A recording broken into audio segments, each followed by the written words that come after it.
Hello, my name is Diann Schindler. You are listening to In the Know.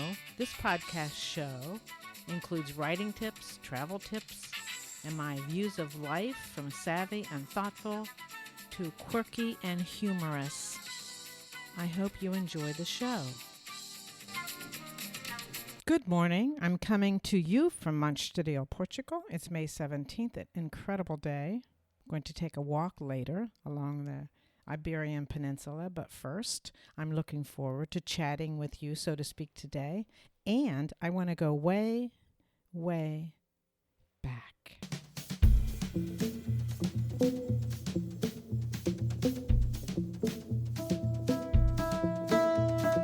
When I was in elementary school in the third grade, I remember studying about Chile, the country of Chile.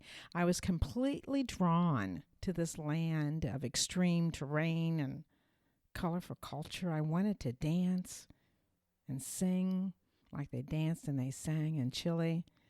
I imagined how the Andes looked when I could actually see the mountains firsthand. I could only dream of what that food tastes like. I mean, not only could I not pronounce it, I just thought I longed. I wanted to taste those foods. And I especially wanted to meet those smiling children pictured in the Encyclopedia Britannica. Yeah, the Encyclopedia Britannica. That's how long ago this was. Chile was a world away, and I wanted to go. I remembered that third grade Chile lesson just like it was yesterday. I was 9 years old, and it was the beginning of my relationship with my very own travel bug. It was an insidious but subtle gadfly-like bug that gently nagged at me long after Mrs. Wilson's geography class. It latched on and remained secure despite my choice to decline, albeit reluctantly, an opportunity to work overseas for the Federal Bureau of Investigation right after high school. I mean, I remember when I was a senior in high school, I was 17 years old and I was taking the FBI exam. I had to fill out the application, and it said, check this box if you want to work in Washington, D.C. And I said, yes, and I checked that box. The next box said, check this box if you want to work outside the United States. And I said, yes, I want to work outside the United States. And then, in the back of my mind, I saw my dad's face. I thought, oh, gosh, he's never going to let me go outside the United States. So I erased my little X on that box. And then I said to myself, but wait a second, I will be an adult in a couple of months. I will graduate from high school. I can do what I want. I want to travel all over the world. And I checked that box again, and then I heard his voice in the back of my head saying, don't forget your curfew, Diann. Be home by midnight. Well, needless to say, I erased the X. I mean, I put the X in and erased it so many times there was a hole in the application, so I didn't do it. Let me digress for a moment. I did go to work for the FBI in Washington, D.C. from Ohio right after high school.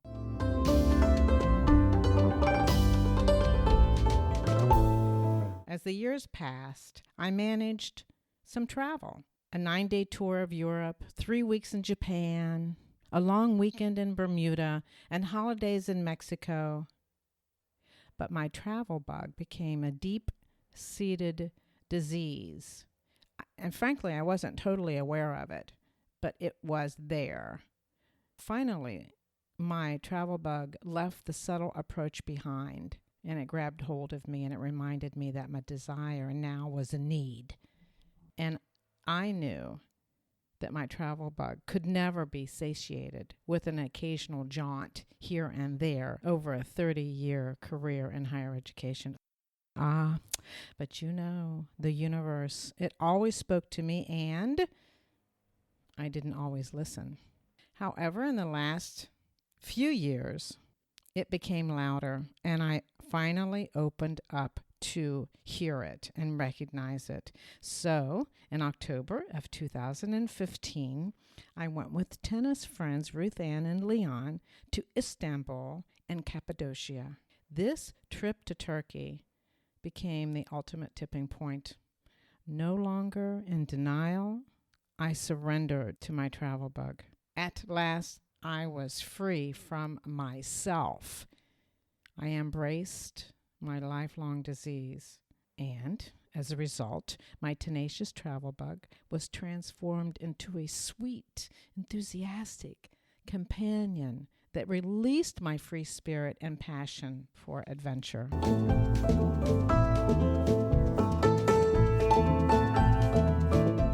Within 3 months after that Turkey metamorphosis, I sold my house, my car, my art studio, my music studio, and all my worldly possessions except my guitar, my tennis racket, and a few pieces of clothing that fit nicely in a medium-sized suitcase. And on January 15th, 2016, I began my lifelong dream of traveling the world.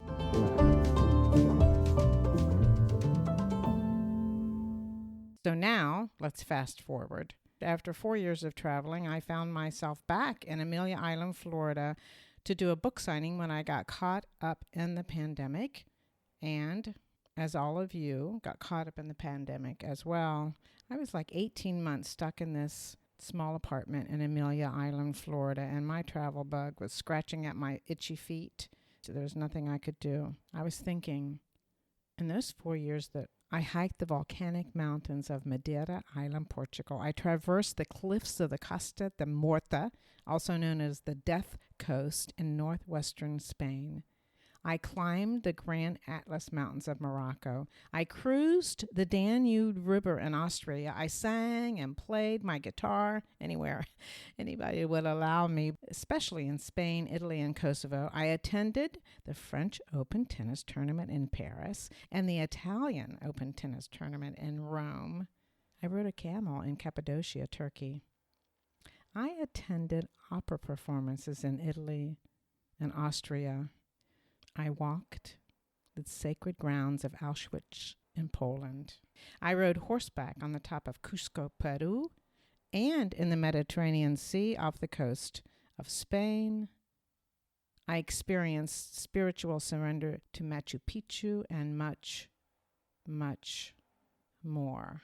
Yes, I did all that, and I'm ready for more. But wait. I've been in Portugal since August 2021. And looking forward to more and more travel. But what is it about travel that captured my everything? Yeah, we know it's clear that the sights and the sounds and the smells and the tastes are incredible. The knowledge of histories is enlightening and humbling. But there is much more. What is it about travel, really, that captured my everything? It is the people. It is the people. So I have 2 stories to tell you about 2 incredible women that I met on my travels. Let's start in Prague.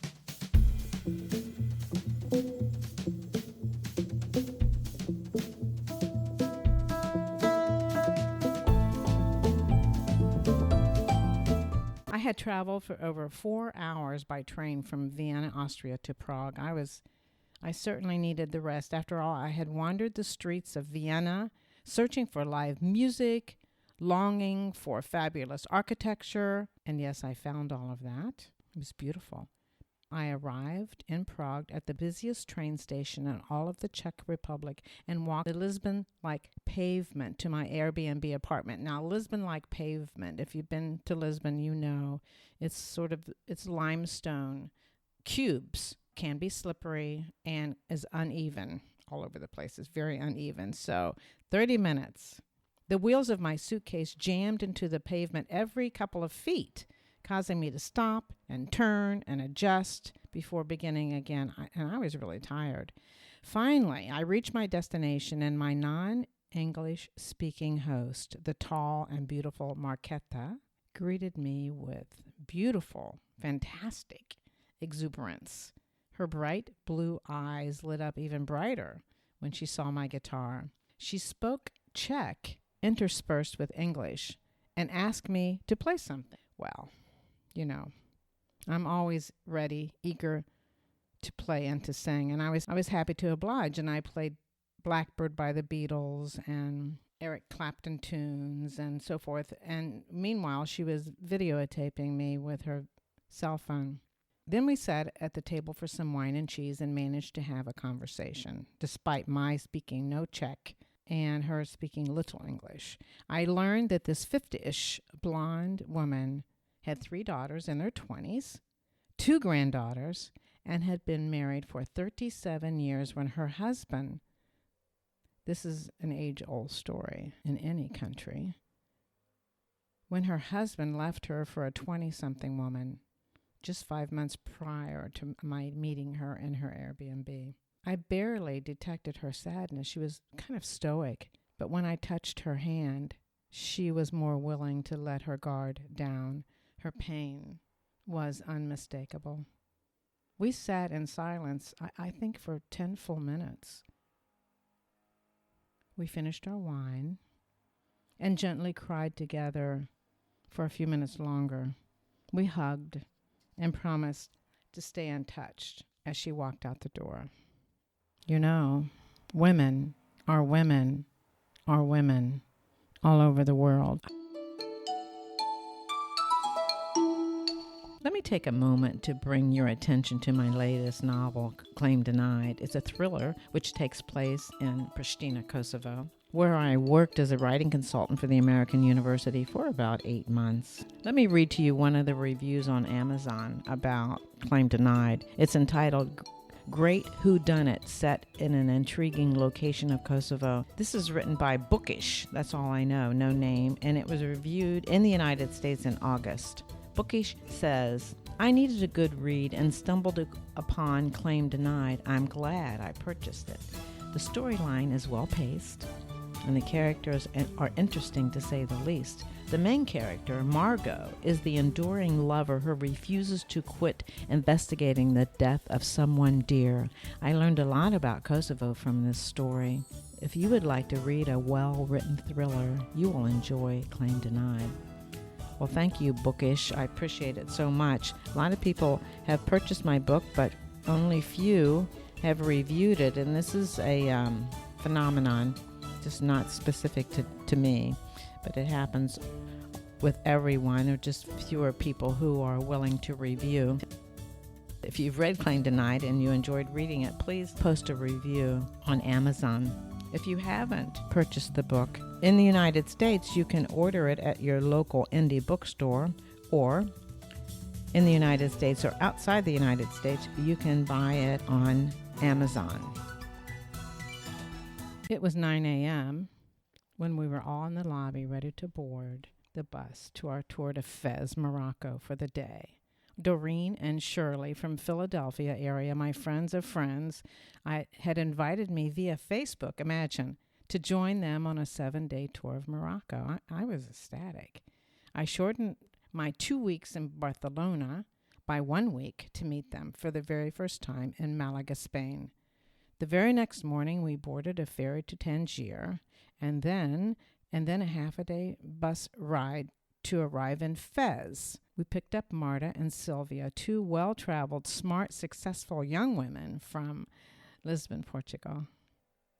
Our driver and our tour guide helped us into the van, and just at the last moment, an attractive dark woman with black eyes, beautifully rimmed with just the right amount of black eyeliner, full pale lips, a lovely smile, gracefully entered the bus. Black boots, black tights. The hood of her Logan green winter coat surrounded her dark brown hair. She was beautiful, with a warm personality that became more evident as she introduced herself as Milly, our Fez tour guide. Suddenly, a gust of wind and rain blew through the van door opening. Milly quickly reached into her bag, pulled out a knitted cap, and slipped it over her head. Now, she was stunning.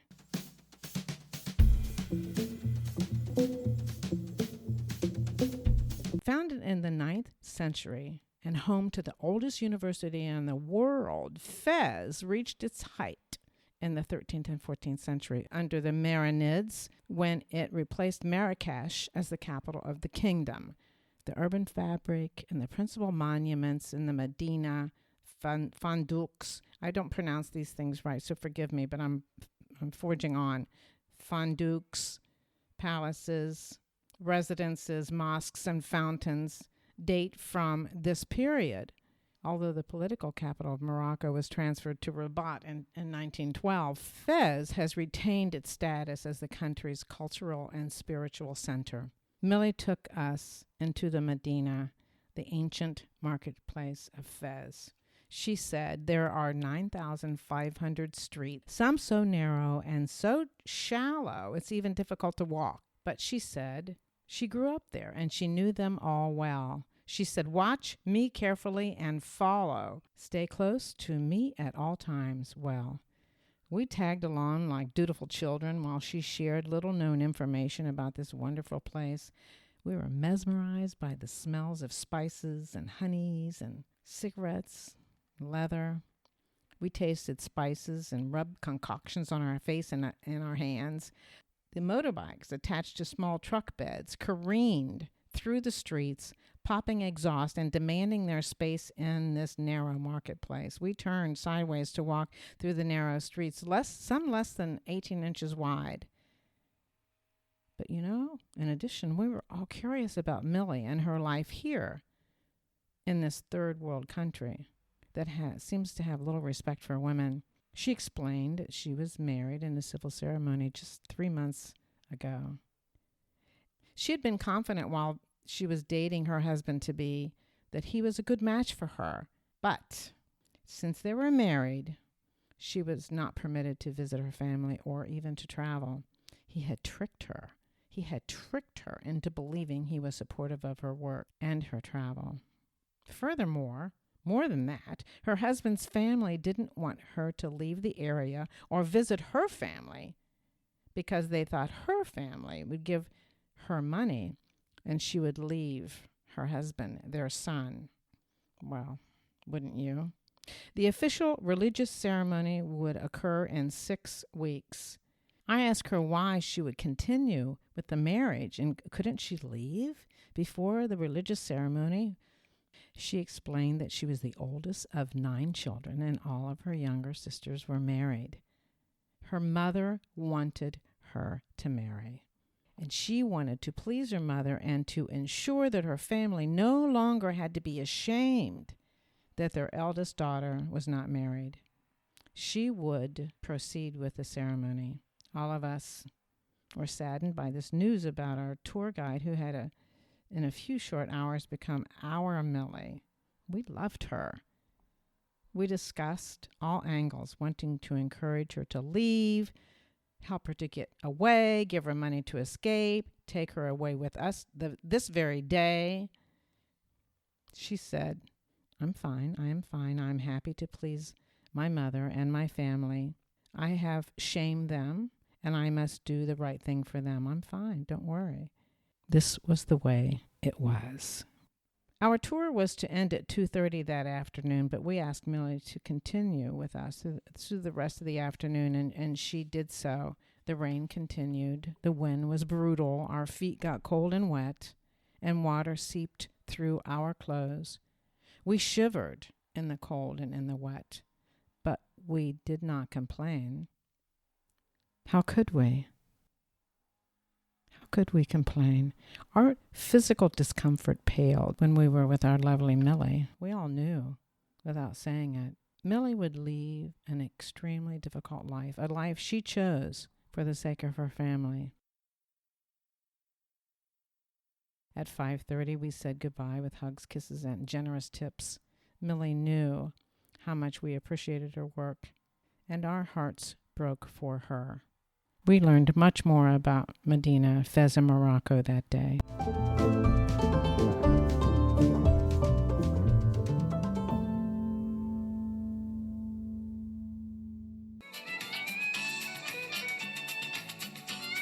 Thank you so much for listening to In the Know. If you would like to support the show, you can do so by subscribing and sharing it with your family and friends. You can like this episode, leave a comment, and even add a rating. Your support is very important to the success of In the Know. Thank you for listening, and see you next time.